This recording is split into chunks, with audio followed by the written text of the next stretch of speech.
Hello everyone, I am Kiran Joshi. Hope you all are doing good. Children, here I am presenting the third video of class 9 civics, chapter 2, constitutional design. The first two videos of this chapter focused on South Africa's transition from apartheid regime to democratic government, need of a constitution, constitutional formation in South Africa, and different functions that a constitution does. This video will look into the making of the Indian Constitution. We've learnt that South Africa faced very difficult circumstances while making its constitution.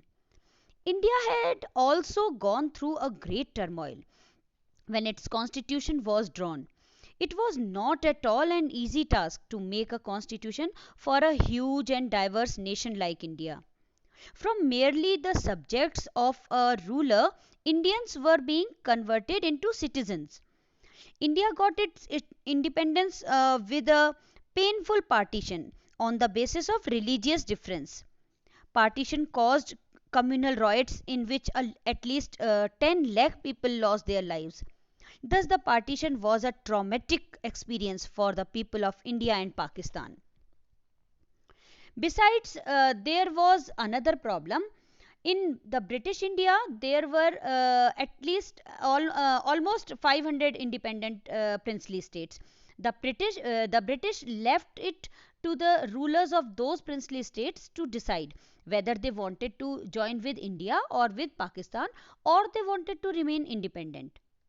To persuade these princely states to join India was a challenging and uncertain task.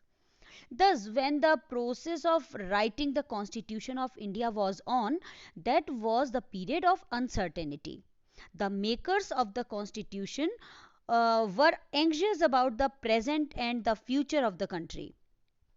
However, the makers of the Indian Constitution had one great advantage, that they did not have to make a consensus about what a democratic India should look like, because a lot of task of getting the opinion of people about the future form of India was already done during the freedom struggle.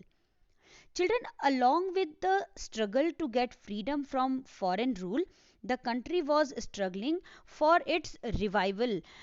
People were struggling to bring change in society and politics. However, they had the differences of opinion about the policies to be adopted after independent India. Yet almost everyone accepted that the country would have a democratic form after independence.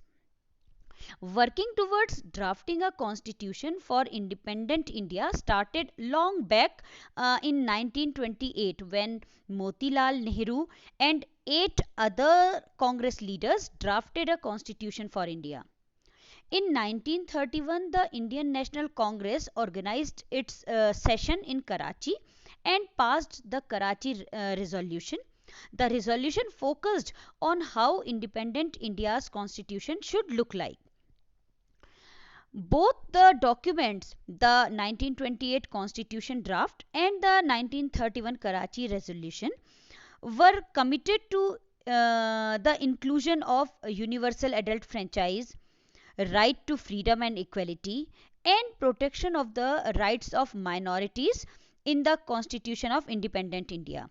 In this way, some fundamental values were accepted by the leaders long before the Constituent Assembly started working on the Constitution. The makers of the Indian Constitution had another advantage, that they were familiar with the political institutions of colonial rule, and therefore easily agreed over the design of the political institution. During the colonial rule, the voting rights were given to only a few Indians.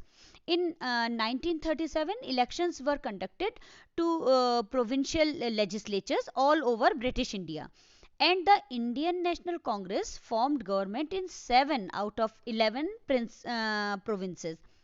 Though these governments were not completely democratic, yet by working in these legislative institutions, Indians got experience and knowledge about these institutions.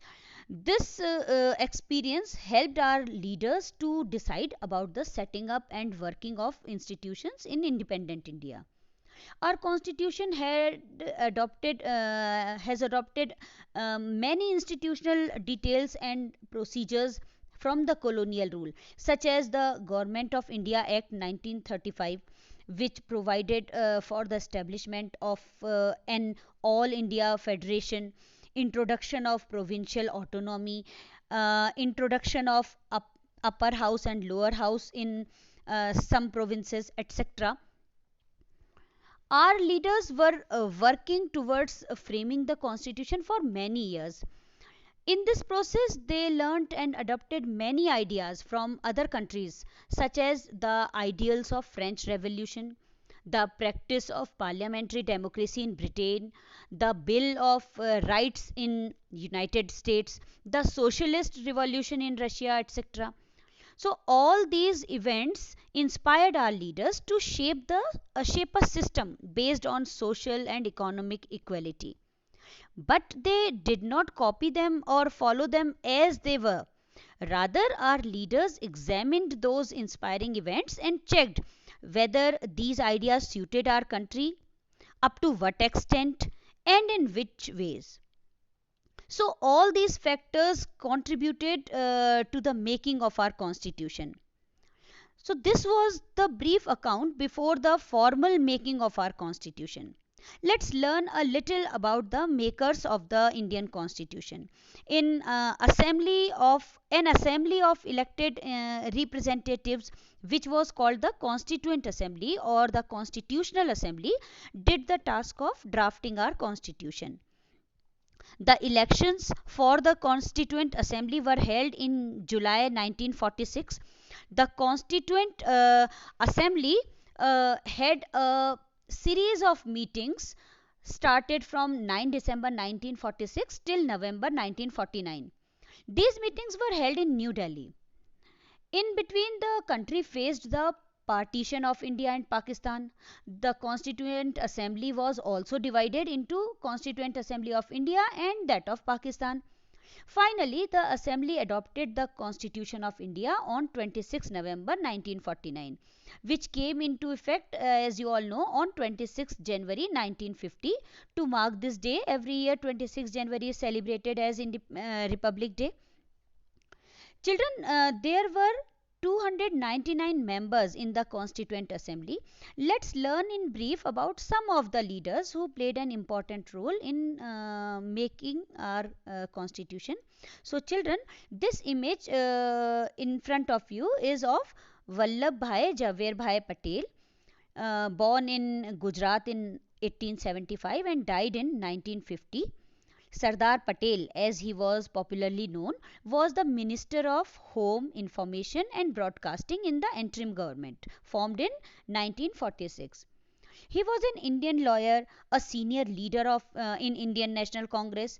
He led the Bardoli Satyagraha and played an important and decisive role in the integration of the Indian princely states in Republic of India. He was the deputy prime minister of independent India. This is the image of Abul Kalam Azad. He was born in 1888 in Saudi Arabia and died in 1958. Abul Kalam was an educationist, an author, a scholar of Arabic. He was an Islamic theologian. He was a senior leader of Indian National Congress and very active in independence movement of India. Abul Kalam was against the separatist policies of Muslims. He was the first education minister of independent India from 1947 to 1958. Another important leader is T.T. Krishnamachari. He was born in Tamil Nadu in 1899 and died in 1974. He was a prominent Congress leader and a member of the drafting committee.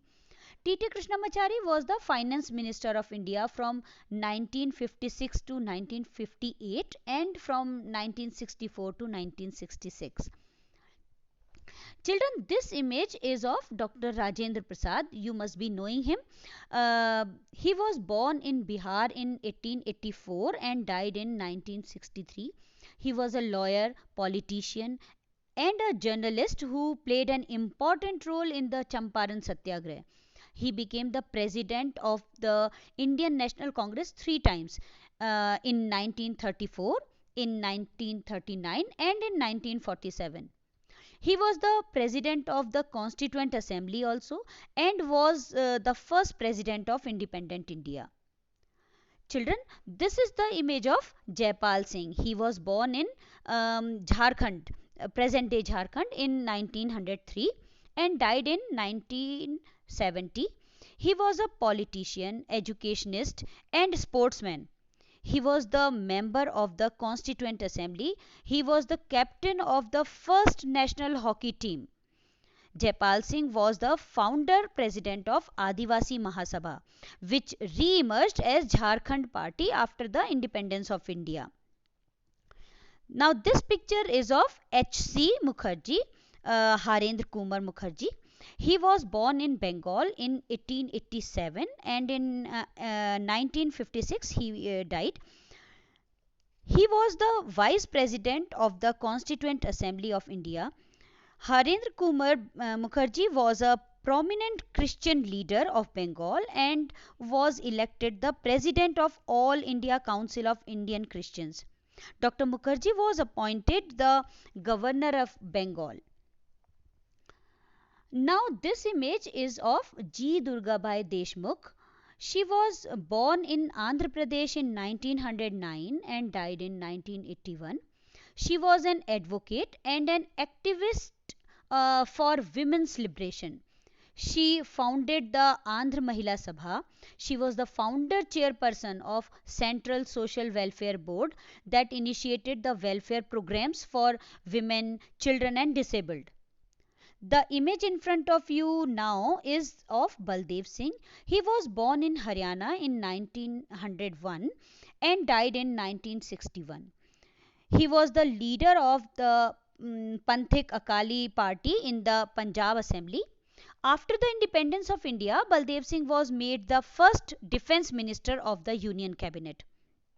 Children, this is the image of Kanhaiyalal Maniklal Munshi, popularly known as K.M. Munshi. He was born in Gujarat in the year 1887 and died in 1971. He was an independence movement activist, historian, and linguist. Initially, he was a lawyer. Later, he became a writer and politician. He was a minister in the Union Cabinet. He also founded the Swatantra Party. Here is the image of Bhim Rao Ramji Ambedkar, who is popularly known as Baba Saheb Ambedkar. I hope you all have heard his name. He was born in Madhya Pradesh in 1891 and died in 1956. As you already know, that he was the chairman of the Constitution Drafting Committee and the chief architect of the Constitution of India. He was a social revolutionary thinker and a social reformer who agitated against caste divisions and caste-based inequalities. You have learnt about him in class 8 also. He became the first minister of law and justice in independent India. He was the founder of Republican Party of India. Now the next image which you are seeing is of Shyama Prasad Mukherjee. He was born in West Bengal in 1901 and died in 1953. He was an advocate and an academician. He was Minister for Industry and Supply. Later resigned from the cabinet and founded the Bharatiya Janasangh in 1951. Now this picture is quite familiar to you all. Jawaharlal Nehru, the first Prime Minister of independent India. He was born in 1889 in Uttar Pradesh and died in 1964. He was a barrister and active Congress leader. He was inspired by the ideas of socialism, democracy, and anti imperialism. Now, this picture is of Sarojini Naidu. She was born in 1879 in Andhra Pradesh and died in the year 1949. She was a political activist and a poet, also known as Nightingale of India. She played an important role in India's freedom struggle. She was made the first governor of United Provinces, that is Uttar Pradesh, after the independence. Now, this image is of Somnath Lahiri. He was born in 1901 in West Bengal and died in 1984. He was a writer and editor. He was a leader of Communist Party of India. Somnath Lahiri was a member of West Bengal Legislative Assembly. So that's all for this video. Now try to answer these questions from the topic covered in this video. So the first question is, what were the difficulties faced during the making of Indian Constitution? Second question, explain the major factors which contributed to the making of our Constitution. Third question, Indian Constitution adopted many institutional details and procedures from different countries. Justify this statement by giving examples. Fourth question, write about any four leaders who played an important role in making the Indian Constitution. Children, if you found this video helpful and wish to watch more of such content, do consider subscribing to the channel. Also, if you have any queries or comments, please post them in the comment section below. Thank you.